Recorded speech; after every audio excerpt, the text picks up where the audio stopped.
No substance. Well, I mean, that's how I see myself. And I'm not joking. You know, I was talking to G when we were coming over a bridge in the train. I was saying, well, I don't know what I play this evening. You know, I had to make my choice. This is theatre.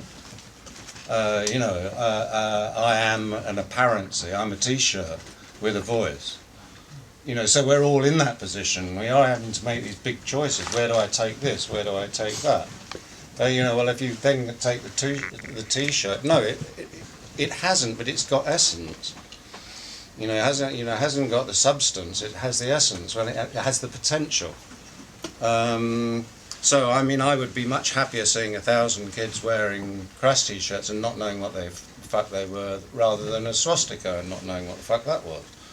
Quite simply because there is an aspect. Anyone who chooses to look will find something. You know, you go out nowadays, you just go up onto the internet and you'll see a crop circle Crass symbol, for example, or all sorts of stuff's been happening. And you start building up the history, and maybe you're not going to like it. So fuck that, I'm going back to my swastika. But on the other hand, I mean, that's the way it's a gentle process. I'm not sure I'm entirely answering what you're... Well, in terms of 1,000 Crass T-shirts or 1,000 swastikas without anyone knowing what they meant, wouldn't the action that resulted from that be the same? No, not at all, because the fact is one thing represents one thing and the other thing represents the other. You know, the fact that those people might not know now and might never know is fairly irrelevant. You know, all they're doing is because they're wearing a T-shirt, fine. But the chances are that if they look into the T-shirt, I mean, someone's going to come up and say, "Do you know what that is?" Whether it's a swastika or a Crass symbol. So, you know, I'd personally slightly favour it if they were wearing a Crass symbol. I have a question. So Genesis from Throbbing Gristle has said, you know, he's basically an old hippie and always was. So I'm wondering, and you know, that's sort of like, that's a critical vision, but it's also a very hopeful vision. And I'm wondering, you know, musically, of course, your bands were very different. But at the time, especially, how did you view yourselves as similar or different to a band like Throbbing Gristle?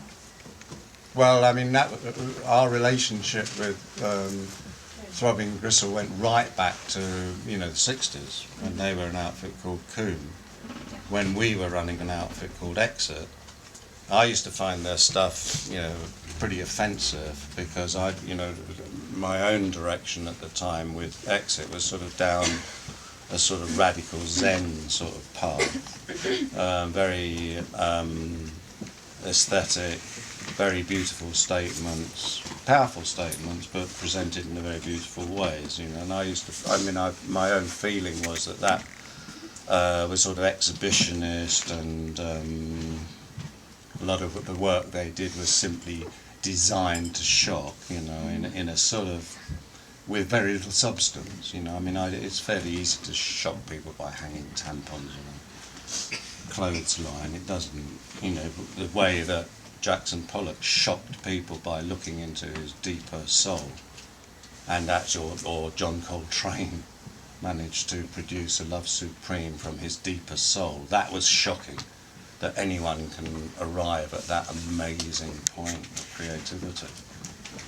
So I've never been too keen on sort of conceptual art, and I do think that Genesis and that group are very much conceptualists. You know, they have an idea, they present the idea, etc., etc. And I used to find it sort of vulgar, and I didn't think it was empowering.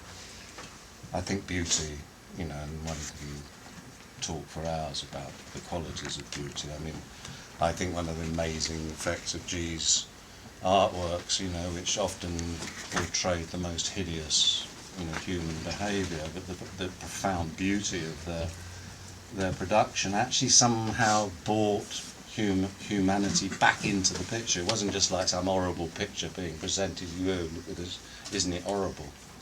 It was done with care and love. And that in itself, you know, draws back. You know, it's a sort of, it doesn't take away from the message; it adds to it. It means that actually humanity and kindness prevails, and care. and love and beauty, and go back to several of the points. I mean, beauty has been incredibly,